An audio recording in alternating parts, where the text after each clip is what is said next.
The great American Benjamin Franklin said, early bed, early rise makes you healthy, wealthy, and wise. Nope. This is the Ideas Lab podcast, where you can learn from great creative and entrepreneurial minds how to turn your ideas into original businesses, books, and brands. Because in a crowded world, it pays to stand out. This is your host, John Williams, best-selling author and founder of the Ideas Lab London.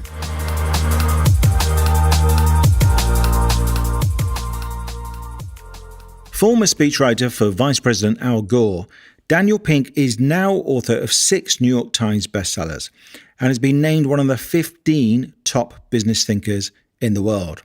It's a particular treat for me to be speaking to Dan because his early books such as A Whole New Mind and Free Agent Nation inspired my first book, Screw Work, Let's Play. I've been reading Dan's latest book, When, The Scientific Secrets of Perfect Timing, and that's absolutely fascinating too. We cover a lot of ground in this interview, from what time you should get up in the morning in order to be most productive. Spoiler alert, it's not necessarily the crack of dawn.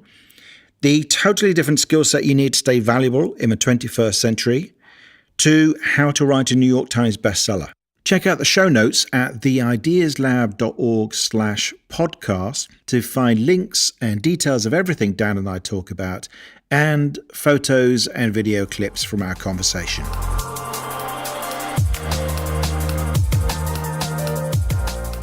Well, thanks very much for joining us, Dan. I really appreciate you sparing the time.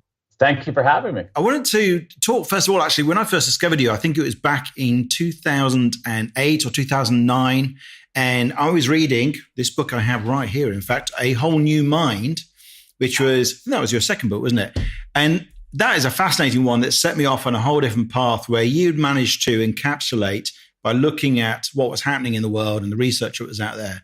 But the way people work is fundamentally changing and the skills you need is changing. In fact, it says on the back, if it's likely that someone in China or India can do your work more cheaply than you can, or if a computer can do your work faster than you can, read this book.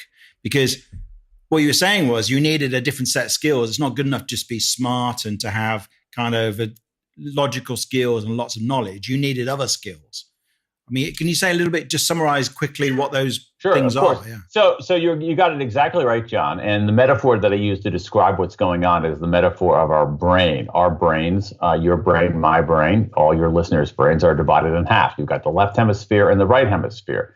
Now, again, our brains are very, very complex. We use both sides of our brain for everything that we do. But our brains are also somewhat efficient in that they distributed tasks, and there's a division of labor in our brains. The left side specializes in tasks that are logical, linear, sequential, analytical. The right side specializes in tasks that are more about synthesis rather than analysis, more about simultaneous processing than sequential processing, more about context rather than text. And that division of labor in our brain offers a metaphor, and it works basically like this. The sorts of abilities that used to be most highly prized have long been characteristic of that left hemisphere of the brain.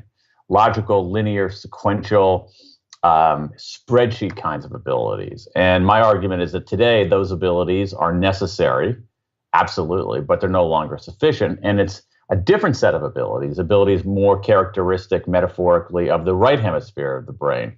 Artistry, empathy, inventiveness, big picture thinking. The sorts of things that are embodied, I think, by a lot of your viewers and listeners, those are the abilities that are now first among equals, that there's a fault line out there. And the fault line is who has these right brain kind of abilities to go with their left brain kind of abilities and who does not. And that's a great combination. When you get the two together, I've noticed that the people who are really making waves in this era, in this millennium, are people who've got a strong combination of both. I mean, Steve Jobs is kind of classic example. Clearly knew a lot about technology, left brain skills perhaps, but also is immensely creative. And so, as you say, it's not enough to just have one.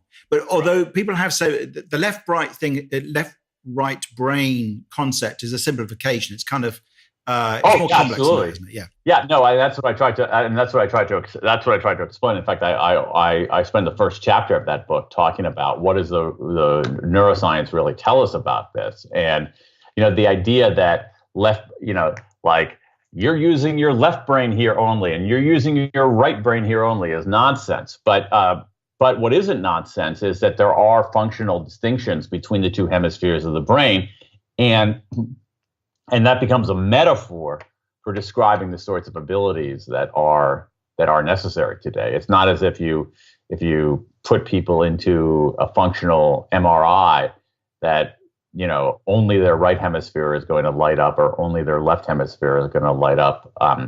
But metaphorically, what we need to do is to survive. And we see this now in the UK. We see this now in the States. We see this, actually throughout the entire EU. And for the moment, the UK is still part of the EU. We see this in all of the so-called developed countries. You got to be able to do something that is hard to outsource and hard to automate. And that requires a very different set of skills. And it's skills that in many countries, I think especially here in the United States, that we haven't taken seriously enough, that we things like empathy, things like, artistic sensibility, symphonic big picture thinking. Those are abilities that I think traditionally we have overlooked and undervalued, and they are becoming the ones that matter the most. Yeah, and as you say, the education system, both in your country and in mine, continues to preference what we will call the left brain stuff, and it's not a good idea. And I quoted from you in my book is that you kind of inspired Screwer Let's Play, my first book, and that talked and quoted from you about if what you can do is replicable by somebody else, as you've mentioned, in another country, then that's going to happen if those people are cheaper. And then ironically, what happened was that the book became quite popular for me and became translated into, actually the new one's being translated into Chinese. It got translated into Malay, one of the Indian languages, to Korean, Russian. So basically all the countries that we're competing against in the UK currently, which I was warning people against in the UK, is like, these people are just as smart, just motivated. So all these things are definitely coming true. And I think you've managed to always capture these things a little bit before anybody else speaks about them, which is what makes your book so exciting. And the new one, which has come out this year, When, The Scientific Secrets of Perfect Timing, is really interesting. And the greatest accolade I had for this actually was apart from the fact it's been on the New York Times bestseller list for 4 months, Helen, who organized Salon London, where you gave a talk, said, everyone I've given the book to has changed the way they organize their day. And for me, that was like, okay, I've got to read this book properly. So I've been diving into that. And you go into some real depth in this book about when you should do certain things and when you're at your best and when you're at your worst. And one of the concepts is the early riser and the late riser, but you call them owls and larks. And also there's something in between called the third bird. Is there a simple test? Because when I first read about it or heard about, are you an early riser or are you a late riser, I couldn't quite pin myself into any one of those categories. You've got a nice simple test, haven't you? There's a lot more depth in the book. But there's first of all, there's some very interesting scientifically validated assessments out there, the most prominent of which is something called the Munich chronotype questionnaire. Chronotype is basically are you a morning person or an evening person or somewhere in between. There's also a pretty well validated questionnaire called the MEQ, the morning eveningness questionnaire. But as you say, John, there's a back of the envelope way to do it too, which we could do for you if you wanted to. So one of the it's help. So what I want you to do is think about what chronobiologists, again, chronobiology, chronotime, biology, study of life. It's the study of our daily and other kinds of temporal-based rhythms. Chronobiology talks about what's called a free day. I want you to think about a free day. Now, a free day is a day you don't have to wake up to an alarm clock. You're not massively sleep deprived from 3 weeks of travel. You can just get up and go to sleep whenever you want. So on a free day, when would you typically go to sleep? I reckon it would be 1 a.m. or maybe 1:30. Well, all right. And then when would you typically wake up? I think I would go for about 9:30. 9:30. So let's say you go 1:30 to 9:30. You got a good 8 hours of sleep, which is healthy and what you should be doing, what all of us should be doing. So what we're looking for here is your midpoint of sleep. Your midpoint of sleep. So if your midpoint of sleep is so if 1:30 to 9:30, your midpoint of sleep would be 5:30. Yeah. Yeah, 5:30. 5:30. Yeah. Oh, okay. So here's what we know. If your midpoint of sleep is before 3:30, you're a lark. You are not a lark, John. No, I'm not surprised there. My friends who know me will not be surprised either. Probably. If your midpoint of sleep is after 5:30, you're probably an owl. And if your midpoint of sleep is between there, you're probably a third bird. So what you are is you are right on the edge of owl and third bird. So you're not the owliest among the owls, but you're owly. Does that make sense to you? Yeah. Okay. Right. So I'm towards, which is why. So I'm not a pure late riser, but I'm going that way. You're close. You're close. That it's worth actually. Yours is a much more complicated. Owls in general and people that on that side of it, because here you're talking here about like at this point, John, you're different from roughly 80% of the population here. That owls are. About 20% of us are owls, about 15% of us are larks, and then 2/3 of us are in the middle. So you are, if you were to say 1:45 to 9:45, you would be in that owl category. And that's actually really complicated. And it's interesting, actually, seeing about what you do and who you help, because the owl pattern, the evening pattern, is not compatible with most corporate schedules. That many owls have a very tough time dealing with the traditional world of work that makes you go to 8 o'clock in the morning staff meetings. And so what you find, not surprisingly, given what you do, you find a lot of owls saying, you know what, I'm going to go work for myself. I'm going to go do my own thing because it just doesn't sync up very well to the traditional world of work. Also, the other thing that's interesting about owls is that owls and larks have again, most people are right in the middle, or in the middle. Owls and larks have different personality characteristics as well. Yeah, this is really interesting.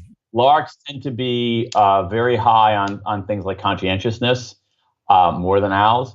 They tend to be a little higher on things like agreeableness or likability. They tend to be more extroverted. Owls actually are more prone to certain kinds of antisocial behavior, drugs, alcohol, addiction. But hang on, owls also test higher on intelligence tests. They also test higher on tests of creativity. So it's sort of, as a guy who helps out creative people who decided to work for themselves, it doesn't shock me that you're kind of an owly guy helping owly people. Yeah. That's. I think this is interesting because a lot of the conventional success advice says, well, you have to get up at the crack of dawn, and successful people get up. So this is not true. Yeah. There's, the great American Benjamin Franklin said, early to bed, early to rise, early to bed, early to rise helps, makes you healthy, wealthy, and wise. Nope. It depends on what works for you, and this is really the key. What we have to think about is that during the day, human beings tend to move through the day in 3 stages: a peak, a trough, a recovery. Now, most of us, about 80% of us, 75-80% of us, move through in that order: a peak early in the day, a trough in the middle of the day, and then a recovery later in the day. But owls are different. Owls are different, and they're much more complicated. And the thing about owls is that owls tend to hit their peak late afternoon, well into the evening, and that's one. And they're not as analytically sharp early in the day. And so, a lot of offices require us just to be present and to be somewhat analytically sharp first thing in the morning. The early to bed thing doesn't work for owls. That's not who they are. And so what's really important is that what owls should do, it's really hard to be an owl in a corporate environment. But what they can do is they can talk to their boss. They can try to figure out ways to go in perhaps a little bit later, and they can try to look for ways to sequester doing their analytic work, their heads down focus work, much later in the day, perhaps when other people have gone home. So the idea is that whether you're an owl or a lark having their peak in the morning and the owl having their peak later in the day, you should be doing your analytical work then. But in actual fact, there's other tasks that you're better at the opposite end of the scale when you're not necessarily the most energetic and focused. Exactly. So when we think about it, if you think about so the peak, the definition of a peak is when we are most vigilant, and vigilant means we can knock away distractions. Okay, and so for owls, that's much later in the day. Larks, earlier in the day. There's another period where there's also a period in the middle of the day when people just are terrible at most things. But there's another period that I call the recovery. Now, for the majority of the population, 75-80% of the population, that occurs late afternoon, early evening. So mood goes back up and they're less vigilant. For owls, it's a little bit more complicated, but during those non-optimal times, okay, so the middle of the day, let's say, 1 p.m. to 3 p.m. roughly, it's a very dangerous time. It's a dangerous time to be in hospitals. You see student test scores go down then. You see traffic accidents increase. But what happens is that during these periods when we're not at our analytic optimal, which for owls is early in the day, for larks is later in the day, we actually tend to perform reasonably well on certain kinds of creative tasks, things that require more kind of mental looseness. And so you can think of it like, let's say that you're, let's say you're a writer or any kind of creative, a writer or designer or any kind of creative professional. You're better off coming up with ideas during that recovery period, but you're better off actually doing the work of execution during that peak period. Okay, yeah, that's really interesting. So, and on the subject of writing, I've got to ask about this because you've been so successful. You've had 6 successful books. I think most of them being New York Times bestsellers. How do you? I'm guessing you're probably a bit like me and a lot of creative people. You probably have a lot of ideas, a lot of things you could write about that interest you. Would that be a fair statement, or is it much simpler? Yeah, no, I do. Most of them aren't very good, but I have quantity, if not quality. Yeah. And so how do you choose? So at what point, so if we take When, for instance, at what point does the book start to form and go, okay, this is the one I should do next? Yeah, that's a great question. And it's not like there's an algorithm for it, but I'll tell you what I do. So I keep a running list of ideas. And I go back and review them periodically. And I find, as I was saying, most of the ideas are pretty bad. And in reviewing the ideas for books, for television programs, for films, for whatever, I'll go back and look at them every 6 months or so. And as I said, a lot of them I'll be like, "Oh, this is a terrible idea. I don't want to. This is no interest. It's stupid." And what I find is that a few ideas keep staying in the list, segment after segment after segment. That tells you something. And then in terms of and then I'll look at those when I'm at a juncture and say, okay, let me just go a little deeper into one of these ideas. So I'll do a little bit of research.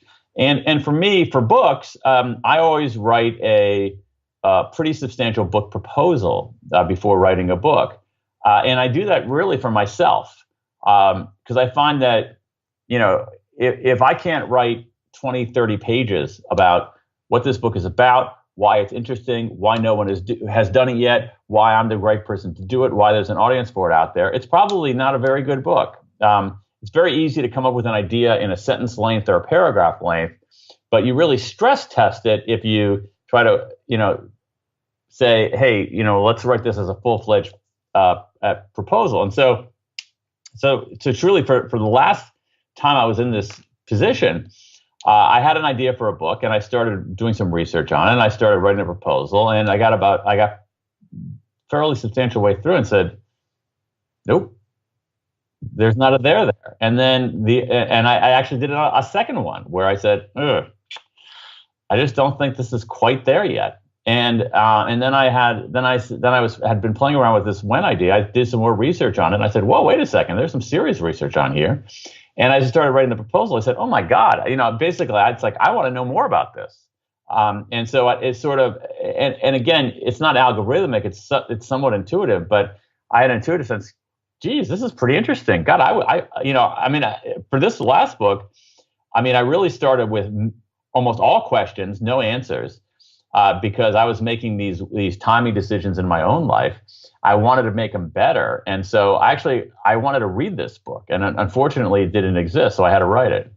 That's a really good test, yes. And you work with some researchers, presumably, do you? Because I think between you read, was it 700 research studies or something? On this one, I brought in for the first time two exceptional research helpers, both of them fairly recent university graduates here in the States who did somewhat different things. And it was really helpful in just tracking through. There was so much research on this because the research on timing is being done across maybe 24 different fields.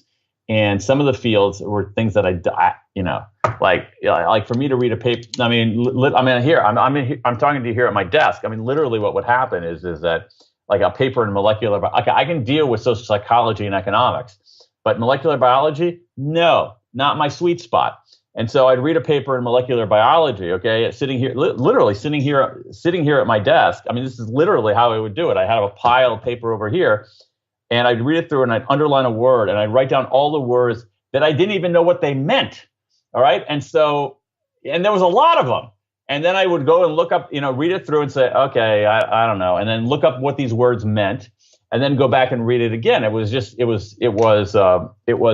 laborious. And then also each thing that I ended up working on, it's like, what I needed some help on things like, let's say, at one point I was doing some research and some reporting. I was like, oh, wow, belonging. That's a big deal. And I started looking up, what's the research look like on belonging? And I started looking at the research on belonging. It's like, oh my God, there are like 5 people who've devoted their lives to researching on belonging. And so I'd go to my research assistant and say, okay, great. I know there's a lot of research. What are the 10 most important papers I need to read about belonging? So the two of them were outstanding and really, really helpful in getting this done. Wow. Yeah. And so it sounds like a ridiculous question to ask, but what's your secret to writing a New York Times bestseller? Aside from being a good author, a great writer, and picking a subject that has lots of research and doing a hell of a lot of work researching it, is there any tip you would give to somebody else to go, this is how I think of what I think is going to be popular? I'll give you maybe. I'll give you something that I think is worth thinking about as people are formulating ideas for books and trying to write books is the following. And this is another reason why it's worth writing a proposal, because again, a proposal includes what's the book about? What are your initial thoughts on how it's going to be structured? That will likely change, but what's your initial thoughts on how it's going to be structured? And who's going to read this book? Who is this book for? And to answer that question, I think one has to ask a question that writers very rarely ask and are uncomfortable giving an answer to, which is this: who's not going to read this book? Who is this not for? And because a lot of writers think that their books are for everybody. Oh, everybody would be interested in this book. And that just ain't true. So you can sometimes, and I think one of the keys is to say, who is not going to read this? Who is not going to read this book? And that helps you narrow who your audience is. I think that the keys, they're very easy to enunciate. They're very difficult to execute and practice. You have to write a good book. You got to write something you're proud of, and you have to work your butt off making it great. All right, that's absolutely essential. Even though there's some crappy books that sell well, like if you want to be able to look at yourself in the mirror, you got to write something that's great and that you're going to be proud of the rest of your life. And the second thing is to think about what is that audience of people who you think would be really, really into this, and can I try to reach and serve that audience over a long time as robustly as I can? And maybe that initial audience will then expand. That often is the case. But you need to know who is the book for, and an important question in figuring that is, who is the book not for? Oh, that's really interesting. That's really helpful. And so I suppose this could be a sensitive question, but what's currently interesting you right now as topics to explore? I don't know how much information you can give us on that. Yeah, no, I'm not trying. Yeah, I have no desire to be secretive. I'm just trying to figure things out right now. I mean, there are a bunch of things. There are a bunch of things that I'm wondering about. But again, the fact that I wonder about it doesn't mean it's necessarily a good book or a book that I am best person to write. So, among the things that I'm really sort of wondering about now, and just because it's very top of mind, both in the UK and in the States, is identity. How do people form identity? I think identity is driving a huge amount of the politics here in the States and as well as in the UK. Like many people, I am very disturbed by this disregard for facts and this idea that truth is entirely relative, and how much reasoning is actually, how much what we think of as reasoning is actually not reasoning at all. It's essentially motivated by one's opinions and identity and ideology. So that's among the things that I'm. I love both those topics, and so they're both very, very live topics, aren't they? And one of the fascinating things about social media is that it's allowed everyone to just immerse themselves in their own bubbles and believe some pretty crazy things that in the past would have been very, very fringe beliefs, and now are gaining ground. And I consider personally the anti-vax movement in that audience, in that sector. You're totally right about that. I mean, right. I mean, come on. It's like every pediatrician will tell you, get your kid vaccinated. Give me a freaking break.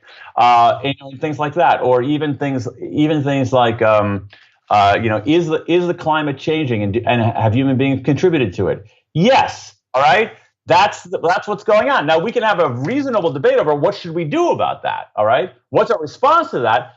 Hey, listen, I don't think there's a clear answer to that question. But on the underlying facts, absolutely. Listen, John, I don't know how much it made news over there, but there was this crazy stuff going on where people were alleging that Hillary Clinton was running a child sex ring from the basement of a pizzeria.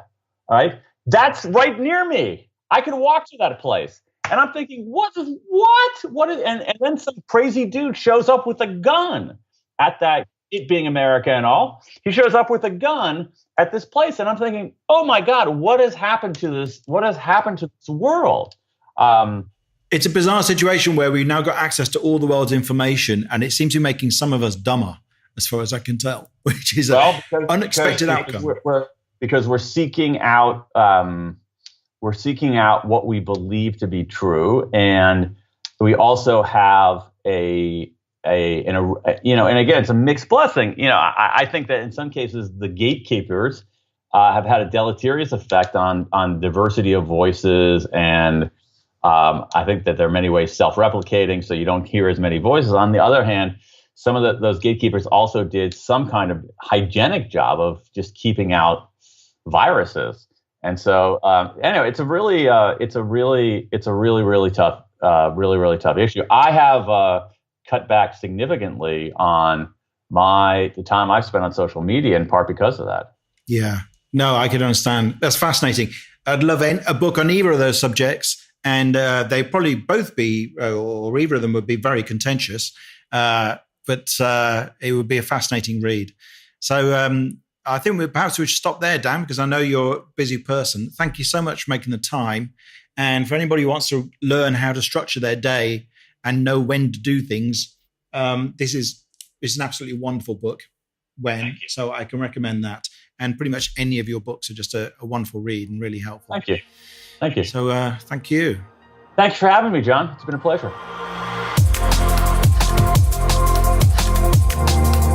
Thanks for listening to this episode of the Ideas Lab podcast. Please do subscribe, and if you've enjoyed this episode, it would be great if you could leave us a review.